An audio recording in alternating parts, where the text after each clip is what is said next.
오늘 우리에게 주시는 하나님의 말씀은 갈라디아서 1장 4절에서 5절까지 말씀입니다. 그리스도께서 하나님, 곧 우리 아버지의 뜻을 따라 이 악한 세대에서 우리를 건지시려고 우리 죄를 대속하기 위하여 자기 몸을 주셨으니 영광이 그에게 세세토록 있을지어다. 아멘. 복음으로 살라라는 제목으로 오늘 말씀 함께 묵상하겠습니다. 바울은 자신이 하나님이 직접 보낸 이방인의 사도라는 것을 밝혔습니다. 왜 굳이 이렇게 자신을 소개했습니까? 지금 거짓 교사들이 들어와서 바울의 사도성을 공격했고, 그는 사도가 될 자격이 없다라고 했고, 그래서 그가 가르쳤던 것들은 거짓일 수밖에 없다라고 가르쳤기 때문에 그래서 사람들이 이 갈라디아 교회 사람들이 복음을 떠나고 있었기 때문에 자신이 사도된 것이 하나님이 직접 부르셔서 됐다라고 밝혔습니다. 그리고 오늘 4절에서 5절 말씀은 바울이 그동안 전했던 갈라디아 교회들에게 전했던 복음을 요약하고 있습니다. 아주 중요한 이 문장입니다. 우리가 이 문장 안에서 복음을 우리가 발견할 수 있습니다. 그리스도께서 하나님, 곧 우리 아버지의 뜻을 따라 이 악한 세대에서 우리를 건지시려고 우리 죄를 대속하기 위하여 자기 몸을 주셨으니 영광이 그에게 세세토록 있을지어다. 아멘. 이보다 더 복음을 명확하게 설명할 수는 없습니다. 복음은 무엇입니까? 복음은 하나님께서 우리를 위해 하신 일에 관한 좋은 소식입니다. 굿뉴스. 그래서 복음이라고 우리가 부릅니다. 하나님께서 우리를 위해 무엇을 하셨는지, 하신 일을 이렇게 요약하고 있습니다.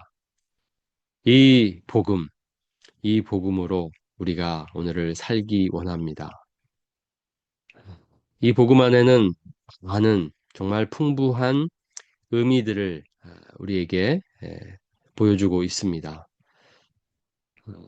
하나님께서 우리를 위해 무엇을 하셨다면 왜 하셨습니까? 하나님께서 왜 우리를 위해 무엇을 하실 수밖에 없으셨는지 우리는 이것부터 이해해야 합니다. 이것을 알아야 복음이 얼마나 우리에게 필요한지를 깨달을 수 있습니다. 오늘 말씀을 통해서 우리는 우리가 본래 어떤 존재였는지를 확인할 수 있습니다. 그리고 원래 우리의 상태가 어땠는지를 확인할 수 있습니다. 이 약한 세대에서 우리를 건지시려고 우리 죄를 대속하기 위하여 하나님께서 왜 우리를 위해 무엇을 하실 수밖에 없으셨습니까? 우리는 이 악한 세대 속에 빠져 있었기 때문입니다. 이 악한 세대 속에서 허우적대고 있었기 때문입니다.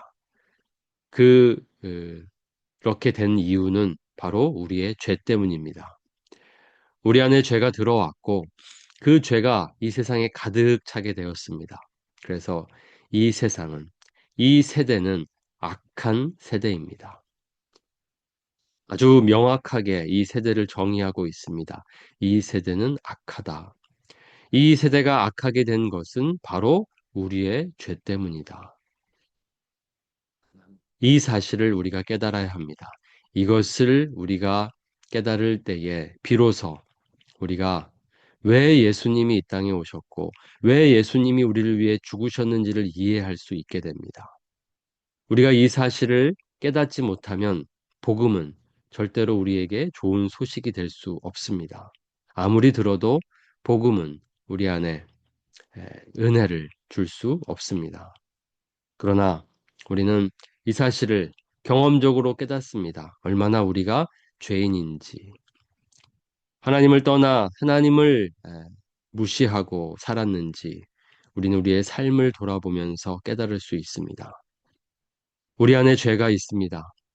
그 죄는 바로 하나님께서 우리를 위해 예수님을 보내실 수밖에 없었던 이유가 되었습니다. 이 사실, 우리가 누구인지를 아는 것을 통해서 우리는 이것을 깨닫습니다. 우리가 얼마나 악한 존재인지를. 우리는 우리가 생각하는 것보다 더 악한 존재입니다. 형편없는 자들입니다. 우리가 이 복음 안에서 우리 자신을 발견하게 됩니다. 그런 우리들을 위해 하나님은 무엇을 하셨습니까? 이 형편없는 죄인들을 위해, 우리들을 위해서 하나님은 우리의 죄를 해결하기 위해 어떤 일을 하실 수밖에 없었습니다. 바로 그 아들, 그 아들 예수 그리스도를 우리에게 보내실 수밖에 없었습니다. 그리스도께서 하나님 곧 우리 아버지의 뜻을 따라 자기 몸을 주셨으니 이것이 바로 하나님께서 우리를 위해 하신 일입니다. 하나님은 그 아들을 보내셨고 또 그 아들 대신 예수님은 그리스도는 우리 죄를 대속하기 위하여 제물이 되셨습니다. 자기 몸을 주셨습니다. 이것이 바로 하나님께서 우리를 위해 하신 일입니다. 우리가 어떤 존재이길래 하나님께서 이런 일을 하셨습니까? 우리는 우리가 생각하는 것보다 더 존귀한 존재입니다. 고귀한 존재입니다. 얼마나 우리가 존귀하기에 예수님과 그 생명을 바꾸셨습니까? 우리는 앞에서 우리의 존재가 얼마나 형편없는지를 깨달았다면 이 예수님께서 우리를 위해 죽으심을 보며 우리는 얼마나 존귀한 존재인지를 깨닫게 됩니다. 이것이 복음의 위대함입니다. 우리 자신을 있는 그대로 밝히기도 하면서 또 우리가 가진 가치를 보여줍니다.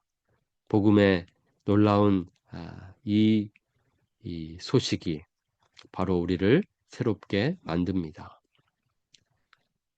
하나님께서 그렇게 우리를 위해 예수님을 보내셨고 예수님은 우리를 위해 자기 몸을 주셨으므로 우리가 한 일은 아무것도 없습니다. 우리가 이 악한 세대에서 구원을 받기 위해서 우리가 한 일은 없습니다. 우리가 우리 죄를 해결하기 위해 한 일은 없습니다. 우리는 스스로를 구원할 수 없습니다. 그랬기 때문에 하나님께서 모든 일을 하셨습니다. 그렇기 때문에 모든 영광은 오직 하나님의 것입니다. 이 복음이 왜 중요합니까? 지금 어떤 복음이 갈라디아 교회에 들어왔습니까? 우리가 무엇을 해야 한다라고 가르치는 복음이었습니다. 율법을 지켜야 한다. 할례를 행해야 한다. 우리가 무엇을 해야만 그렇게 하나님께 인정받고 구원을 받을 수 있다라는 그 가르침 때문에 이 복음을 다시 한번 상기시키고 있습니다. 아무것도 없습니다. 우리가 한 일은 없고 우리가 할 일도 없습니다. 하나님이 우리의 구원을 위해서 모든 일을 하셨기 때문입니다. 그렇기 때문에 이 복음을 아는 자는 복음으로 사는 자는 마땅히 이렇게 살 수밖에 없습니다.